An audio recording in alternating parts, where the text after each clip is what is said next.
Tell it's a disaster, disaster, disaster. Wish my dream come true. I wanna be with you. Hello friends, welcome back to Hello Friends, the Mr. Robot Review Show. My name is Kyle, your host. This is episode 20, Mind Awake, Body Asleep, as we hear Elliot say in the beginning of this episode. The penultimate episode of season 2, so we're getting there. As we've seen, things are escalating and some big moments in this episode for sure. Not going to spend too much time kind of recapping, just because there's only like a few big set pieces in this one. We're not going kind of all over the map for this one. So just to kind of quickly recap, we start off with Elliot, who's saying like he can't see Mr. Robot. He's like, I'm the silent protagonist now. But he is saying like there's a really like almost therapeutic opening where Elliot is like, he closes his eyes and he's like, mind awake, body asleep, mind awake, body asleep, which, as we know, if you've seen this show before, is like a big foreshadowing moment. But if you haven't seen this show, I don't want to spoil it for you, so I'm not going to go too much into that. But this was a cool little like nod for me there. So Elliot's kind of doing his own thing. We step away from him for a little bit. We check in with Angela, who got picked up by White Rose's people. She's in the back of a van. She's like, what's going on? Like, they're just ignoring her. They're like turning the radio up. Eventually she shows up in where most of the episode takes place, which is the Red Room. She goes through like a house there and she sits down. It's an amazing aesthetic shot. I mean, this is like some of Mr. Robot's best cinematography, where it's like a wide shot, the red carpet, there's an old Commodore computer, there's 2 chairs, and then like the top is like the light coming in. There's a fish tank, which is full of water at the beginning. These 2 people bring in there. Angela does a really good job. Portia does a great job of acting, because she's like, what's going on? She's like, what's happening? Like, this is like the questions, or these are the questions that the audience would ask, because like this isn't explained. Angela's just dropped off in the room, and the 2 people that bring her in there are just standing there. They don't answer any of her questions, and they just go away, and then like they lock the door. So she tries to leave, and she's like, hello. She's like, what's going on here? But every line I think was really good for Portia in this one, because everything she said was like me. Like, I would have been like, what's happening? Like, what the hell is going on? She's not like, beating around the bush. She's just going right to the point. Like, what am I doing here? Who is this? Like, where am I? So eventually almost looks like a little Angela clone. They probably did that on purpose.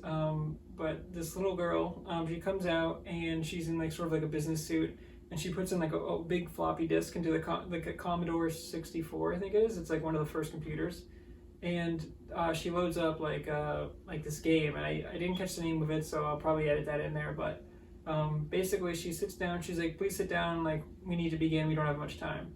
And Angela's like, what are you talking about? She's like, I have no clue who you are. She's like, who sent you here? Who are you? And the girl's just like, please, we need to sit down. And she's like, the aquarium is leaking water. She's like, we don't have much time. And Angela's like, she tries to ask her again, like, who are you? What are you doing? She eventually gives up and she sits down. And she starts asking just these obscure questions. And she's obviously reading off a screen. It's cool because we get to see the screen as well. But her first question is like, have you ever cried during sex? And Angela's like, what? She's like, excuse me? She's like, have you ever cried during sex? And the little girl who does the acting in here does a really, really good job, because she stays like monotone the whole time. She never like reacts to Angela at all, which is great. Angela eventually reads the questions, or answers the questions, I'm sorry. There's like a red phone there, it rings. We presume this is White Rose talking to the little girl, but the little girl's like, yes, I understand. She's like, please, we must hurry. And she's like, they're gonna punish me if you don't answer the questions.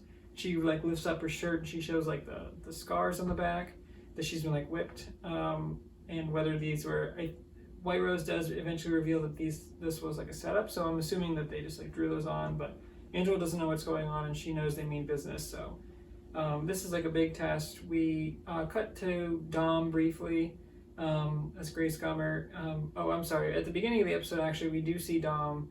If we remember last episode, she was outside of Lupe's, where it got shot up by Dark Army, where Cisco died, unfortunately.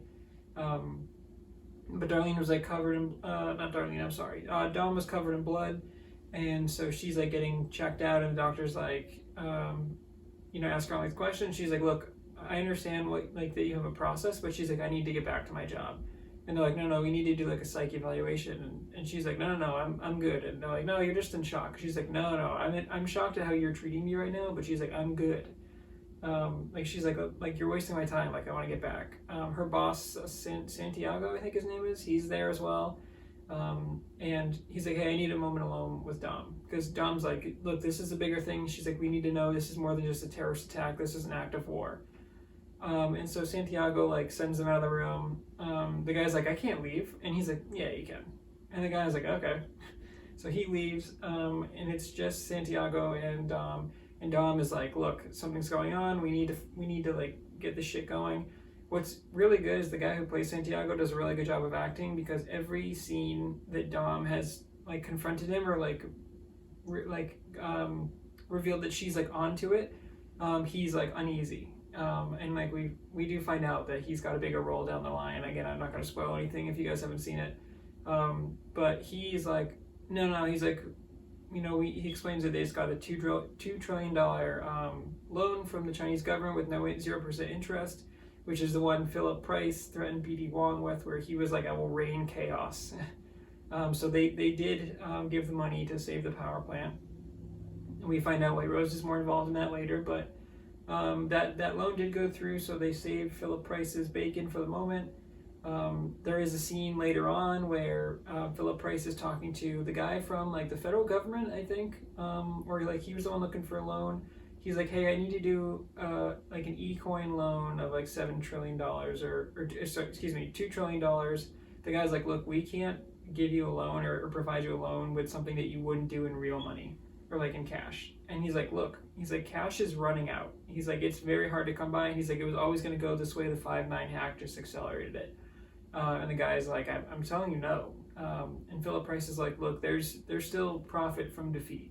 He's like, just give into it. We cut away from that, and then we do go back to Dom. She's in her apartment. Really good acting by Grace here, because she's like talking to Alexa. There's a great scene. There are a couple great pans where it's like Dom in bed, and after she's cleaned up, she's gotten released, and she just looks really depressed. And she does a really, really good job of like not only the cinematography, but she's just like out of it. Her energy is low. There's a couple times where she asks Alexa a question, and Alexa's like, "I'm sorry, I couldn't hear that." And she's like, it's because she's just so like depressed and out of it. She's like, she asks Alexa if she loves her, and she's like, I can't do that. She's like, what's your favorite color? She's like, you live with me, I don't even know anything about you. So that's all like really, really beautifully shot, and also super depressing. And like Dom realizes that she is like alone and she's depressed, and even though she's really good at her job, she like sees the events unfolding, and she's it's just her. So like Grace is awesome in that, but we go back to the red room with Angela, and then after the little girl finishes the questions, where she's like, are you red or purple? And she's like, purple. And then the phone rings, and the little girl picks up, and she gives it to Angela, and Angela is talking to, or listens to it, and it's actually like an automated, it's like one of the robot voices that you use from like on like Windows or whatever, and it's like, the door does not turn, what do you do? She's like, I don't know, turn the knob. It's like, the door does not turn, what do you do? And she's like, I don't fucking know. And then she's like, oh, I use the key. Because the little girl does ask her, is the key in the room? She doesn't say in this room, she says, is the key in the room? And Angela's like, what are you talking about? And then she's like, oh, maybe it is. Eventually the little girl finishes, and she's like, okay, I'll be back with your results. Poor Angela is like, dude, I've been sitting here for like 4 hours. We find out like 4 hours. She has no idea what's going on.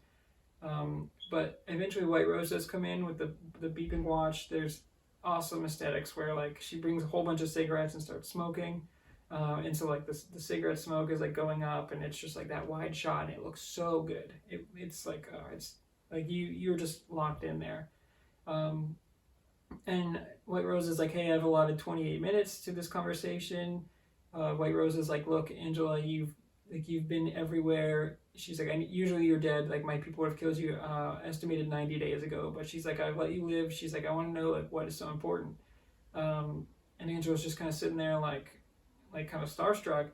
And White Rose is like, hey, would it help if I told you that you're Elliot's father and your mother died for a reason? That because they sacrificed themselves so that we could give humanity a better purpose, or live a better life. And that's all super cool. And this is where we start to kind of get into White Rose's like plan and like what White Rose is trying to do here. So we get more into that. But that's kind of one of the big like mysteries of the show. But it's really cool to see like the seeds being planted here. She's like, a door is so many possibilities. She's like, doors are interesting because you open them up and there's just so many possibilities on the other side. And she's like, a lock kept you from all of that. She's like, you didn't try like opening the door. And it's like a pan to the door, and Angela's like, the door was locked. And she's like, was it though? Also, what's really cool I didn't touch on is that when White Rose comes in, the entire aquarium has drained. So the little girl said it was draining. And we find out it's about 4 hours or so, and the fish is dead. And she's like, your fish is dead. And she's like, I know. The acting is just so good between both of them. Both Portia as playing like very like concerned, scared, like curious Angela, and also of course BD Wong as White Rose in this episode is just great. So that's great. We do cut back to Elliot, and then Mr. Robot is now, so it kind of cuts back. Mind awake, body asleep. Elliot's back there, and he's like, oh, now Mr. Robot is like reading the red wheelbarrow indication, and there's like a message on there that they have to decode, and Elliot's like waving his hand in front of his face, and he's like, oh, I'm the silent protagonist now. He's like, we've like switched roles. I'm like, oh, this is interesting. And we find out eventually that it's a phone number that they call, and then Elliot calls the number, or Mr. Robot does actually, and Elliot like listens in on him, so that's a really cool bit. And it says like, 25th and 13th or whatever, and they're like, there's a cab waiting. And so at the end of the episode, Elliot actually goes up to the cab, and he is like, Rami does an awesome job because he's like he's got his eyes open, and he's like so freaked out, and the music is so good throughout this whole episode because it's like so tense, and like you don't know what's going to happen, and anything could happen, and why are these people here? And Mr. Robot does a really good job of like panning up to cars that shouldn't be there, like between Joanna's, or I should say Tyrell's SUV last week with Joanna being there. There's always like Elliot walking up to a car and being like, why is this here? And we don't know like what Elliot's seeing and what he's not. So Elliot opens the taxi door, and the guy's like, Elliot? And he's like, how do you know my name? And then he's like, are you Elliot or you're not Elliot? And he's like, yeah, I'm Elliot. And then like he's about to drive away, and Elliot's like, all right, I'll get in. And then he goes, where are we going? Elliot's like, I don't know. What do you mean? I just was told to come here. He doesn't say that, but he's like, I don't know the address. Like, and then the guy is like freaking out, and then the other side of the door opens, and Tyrell Wellick steps in. It's always good to see Tyrell, but and he, especially because we haven't seen him much in season 2, like his appearances are really special. So he shows up, and Elliot's like, I can't believe, are you seeing this too? He's like, I can't believe I'm actually seeing what I'm seeing. And Tyrell gives him the address, and the guy starts going, and Elliot starts freaking out. He's like, can you hear him? And then he's like, Elliot, what are you doing? He's like, calm down, dude. And then Elliot's like, no, I need you to turn around and tell me, like, can you hear him? And like the audience doesn't know because Tyrell will say something and the guy doesn't respond, but then Elliot will start freaking out and he responds to Elliot, but it's like we don't know what's going on in Elliot's mind here, so this is really cool. But basically they go like off to some sort of destination, but Elliot freaks out, so they actually throw him out of the cab. Tyrell tells him like, hey, we can't talk to you, we're exposed. But he's like, stage 2 is ready. He's like, I talked to Dark Army. So Tyrell's working with Dark Army, which I don't think we previously knew, or maybe it's been hinted at, but like he confirms, he's like, stage 2 is ready. He's like, I think you're really going to be pleased with what you see. And Elliot's like, what is going on, dude? But as we learned last episode, stage 2 was Elliot's plan, so that's exciting. We're going to see like what's coming up next, or it may have been 2 episodes ago, I'm sorry. But yeah, Tyrell and Elliot, like, it's just so fun to see them together. Martin Wallstrom and Rami are so good together, and Elliot again does a great job of like acting like us, where like we don't know what the hell's going on right now. So yeah, that's pretty much the end of the episode. I might have jumped over a couple things there, but not too much going on in this one. I don't want to say it like that because I don't want to undersell it. There's a lot that's happening in this episode, but it's really like the shots that are more important. We only have like 4 locales really, where it's Grace in the beginning, or it's Dom in the beginning, I should say, Angela being kidnapped, Angela in the room, Mr. Robot and Elliot kind of like working together to go to the cab, and then Tyrell shows up. So I'm having a hard time like explaining this one, but it feels kind of condensed, but in a good way. Like I don't need to go to 20 different locations for this one. So I think this was like a close knit story, and I was just so drawn in on the Red Room with White Rose, and anytime White Rose is on screen, we also do get the Philip Price. So like Philip Price, B.D. Wong. I mean the cast is just so good. So there's a lot of really good acting in this episode. With that being said, I am going to give this one a score of an 8.8. I think this is a good episode. I think it does move along. For like a penultimate episode, I think although the threads are being kind of woven there, I do think that last week's episode with the shootout at Lupe's, I think that felt more dramatic and more climactic than this one did. So I think they, like, if it were me, I would have swapped those two episodes. Because the last one felt crazy and it ended on a cliffhanger. This one was like, okay, there's more crazy things that happened and we got stage 2 again, but I think I would have probably switched the last 2 episodes just to kind of build the hype and keep going there. But I mean, it's a really good episode. Again, like I said, the acting is phenomenal. For the White Rose Award for this one, it's got to be B.D. Wong. I thought about giving it to Grace Gummer for like most of the episode. But that was until B.D. Wong shows up as White Rose. Just Angela doesn't do a bad job, but man, B.D. Wong just commands the scene, and it's crazy to think that whether he's Minister Zhang, where we saw with Philip Price, where you're just like locked in and he just articulates every single sentence, or whether it's White Rose, who's just like so time driven. They're two completely different characters, and like, it's crazy that the same actor is playing both and just does such an amazing job at both. I mean, because, you know, you think maybe he'd be really good at one, but not so good at the other, or kind of half-assed the other. But B.D. Wong, acting is just out of this world. And we started to kind of see what White Rose is up to a little bit, but it's very mysterious. It's very, like, we know that White Rose does not like people to waste their time. There's a nice little line in here where White Rose does say, "I don't believe in accidents," which is a big line for later. But that is its own episode, so I don't want to get into that too much. But that, again, rewatching the show, there's some lines that like stick out and you're like, wow, that's really interesting that was said there, because that will come to play later. So but yeah, that's it, guys. That's another episode of Hello Friends. This is episode 20. So we're getting there. We got the season finale of season 2 next, so I'm excited for that. Then we move on to season 3, and of course we have season 4 after that. So we still have a good amount of episodes left. But they are going to be, I think next week is the 11th episode of this season, because I did the first episode it's a 2-parter.